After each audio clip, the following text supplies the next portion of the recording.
welcome to Culture on I-24 News. I'm Oded Grover. Thank you for joining me once again.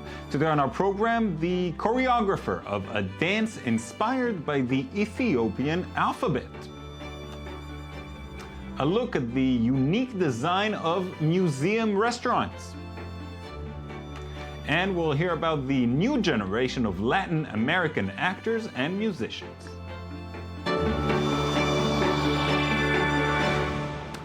Hahu is a dance performance by Ethiopian-Israeli dance company Beta Dance. It is inspired by the Amharic alphabet and combines a traditional Ethiopian and modern dance. With me in the studio is choreographer Dege Feder to tell us all about it. Thanks for coming in, Dege. Thank you. Hello. So tell me a little bit about this show.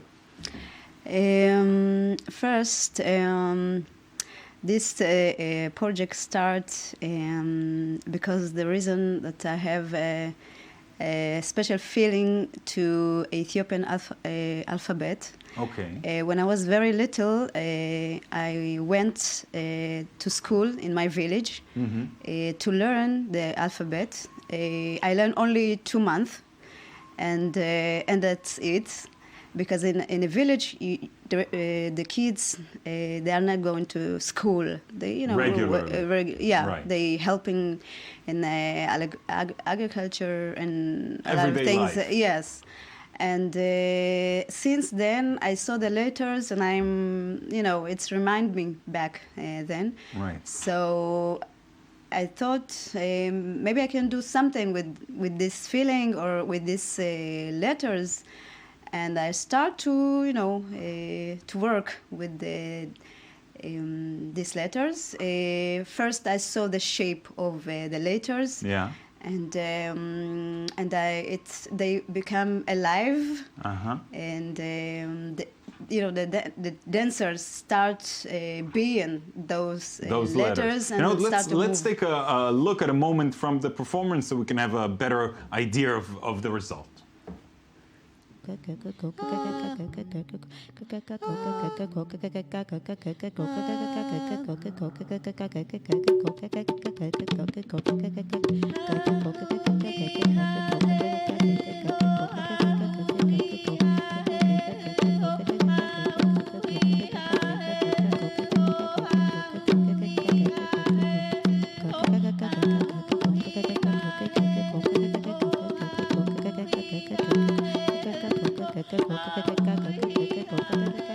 So, as someone who's completely unfamiliar with the Amharic alphabet, I have to say this is very interesting. How do you take something like that, the graphic representation of a letter, and turn it into movement?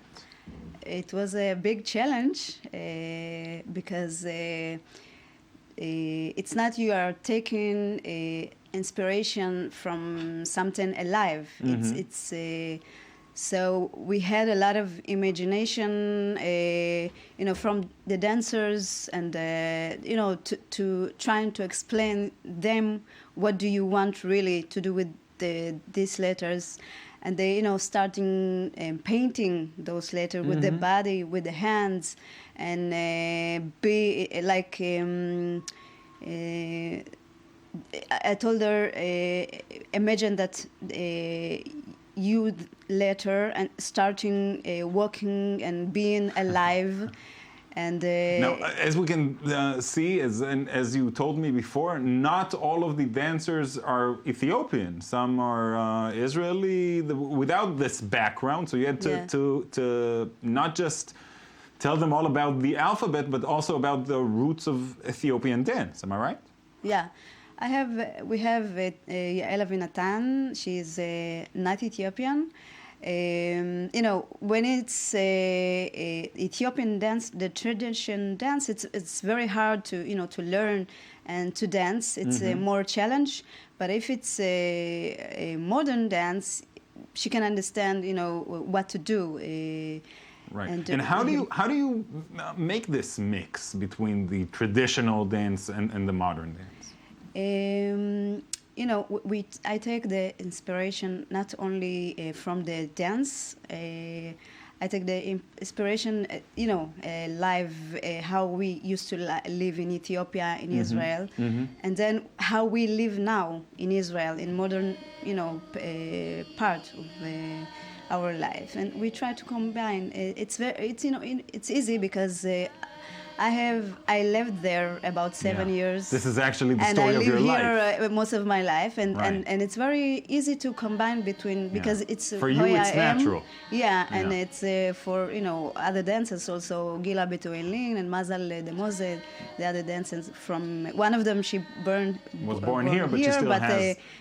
but she The parents still have it at home. Exactly, yeah. Now, the audience that comes to these performances, is it mostly Ethiopians who want to look back? Is it a non-Ethiopians who want to be exposed to this? Most the audience is not Ethiopian. Because they are very curious to see, and it's more what we do. It's more they can understand it. It's not traditional, pure traditional. So it's easy to connect. Right, it's not totally foreign to them. Yeah, but we don't have a lot of audience from Ethiopia because it's not traditional. It's something new. So if someone comes, he's young, he understands both words from live in Ethiopia and Israel. So it's more easy to him to understand what we're doing.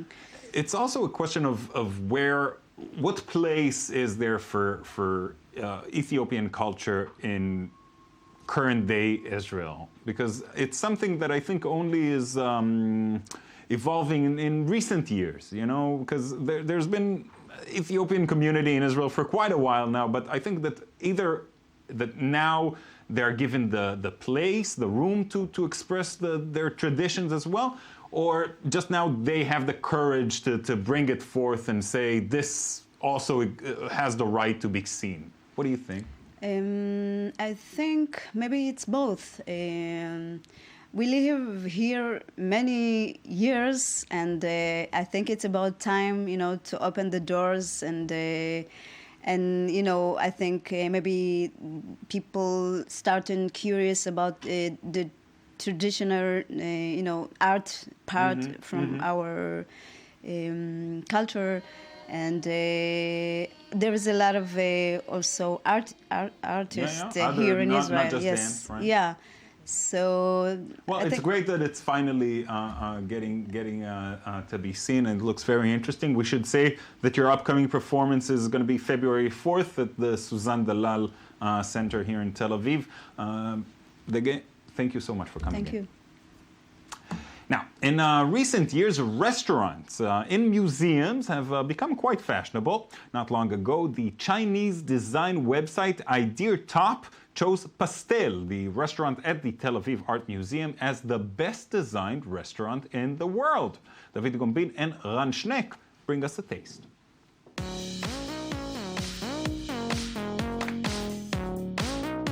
A good restaurant is not only about the food. It's about the service, the presentation, and the music. Everything must come together for a restaurant to be successful. The design and the aesthetics are also fundamental.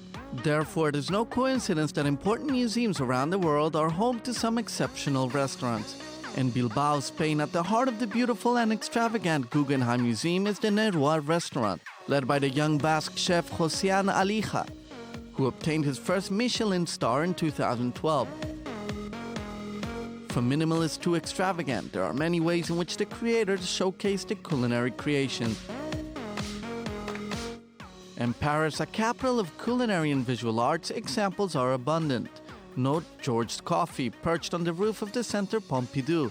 The most important asset here is the view. Opened in 2000, it is the work of Jacob and McFarlane, architects who combined the current site with delicacy and sweet culinary aesthetics. Across the Atlantic too, gastronomy and art come together. The MoMA, one of the most important museums in New York, is home to the modern. Elegant, contemporary, there are actually two restaurants here. The modern has become a favorite in the Big Apple in recent years. In Tel Aviv, the Art Museum is not far behind. This month, the Chinese design site Idea Top designated the Tel Aviv restaurant first among 4,000 applicants as having the finest restaurant design in the world. Housed in the new wing of the Museum of Modern Art, Pastel has become in recent months a popular spot for art and food lovers. For Alon Baranowitz, one of the interior designers, both the interior and exterior decoration of the place were a difficult challenge. הסתכלנו על הבניין, הסתכלנו על העבודה של פרסטון סקוט כהן. When we first looked at the building, we looked at the work of Preston Scott Cohen, and we realized that there we need to mediate between the architecture language and language of the brasserie. We wanted to represent these two worlds, the world of the brasserie and the world of architecture, even if one refers to the 21st century and the other one to the 19th. This renowned architect, whose portfolio is one of the finest restaurants in Tel Aviv, understood there's a worldwide trend of restaurants in the heart of the museum. This trend tends to synergize the museum experience and the restaurant experience into it. On the one hand, the restaurant influences the museum, but on the other hand, museum visitors are saying, why not end our visit with a meal at Pastel? We'll have a great meal and then go home. Artists and interior designers share the same passion. Aesthetics, a craving for beauty, and the will to create emotions. Alon Baranowitz also sees his job as a social mission.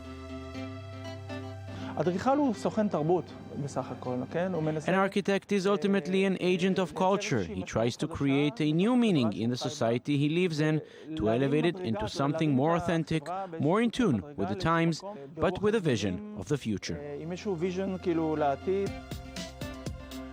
With such a mission, the positive reaction coming from art lovers and food lovers should come as no surprise to anyone.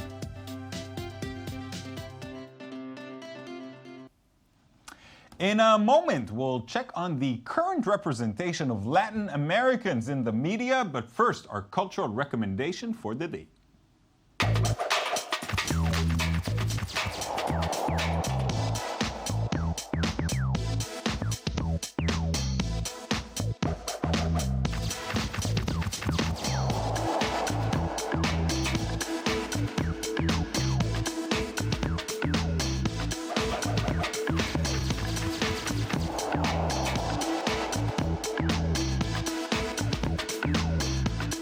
Kandinsky, Everything Starts with a Dot, is the first time that such a collection of the Expressionist work have been displayed in Latin America. The collection is made up of more than 70 Kandinsky pieces, from the early 20th century up until the time the Russian painter definitively left Russia in 1922. The exhibit also includes dozens of works from other artists influenced by or who worked with Kandinsky at the time. Most of the artwork is on loan from the Russian Museum in St. Petersburg, with other pieces coming from museums in Germany, the United Kingdom, France, and Austria. This is a unique opportunity for art lovers to see the collection under one roof in Brazil.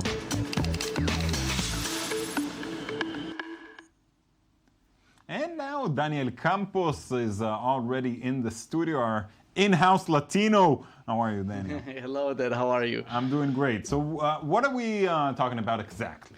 Well, we're going to talk about the new representation of Latin Americans in TV series in the United States, also in the entertainment industry in general. Okay. What's new? What's changed? How did it used to be, and what are we seeing now? Well, we can say it was more stereotypical once. You know, the Latin Americans in the U.S., they had this image of Latin Americans being, first of all, patriarchal families, which is not a lie. There's a lot of patriarchal families where the women have less power in the home.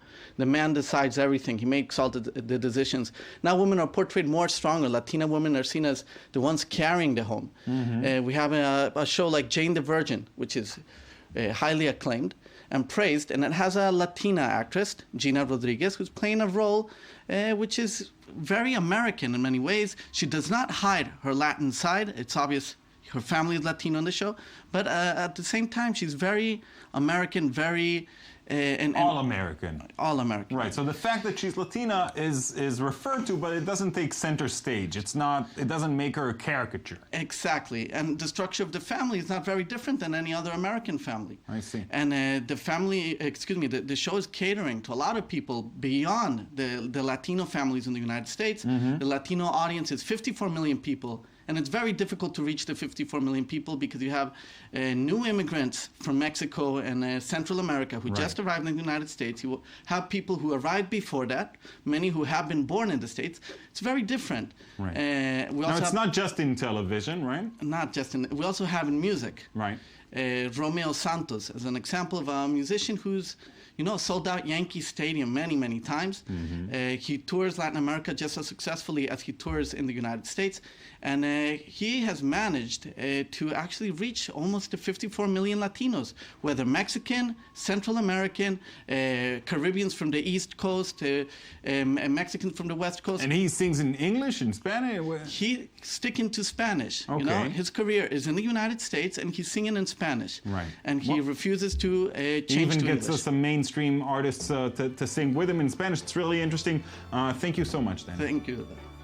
We're done for today. We'll be back tomorrow with yet another edition of Culture. Please join us again.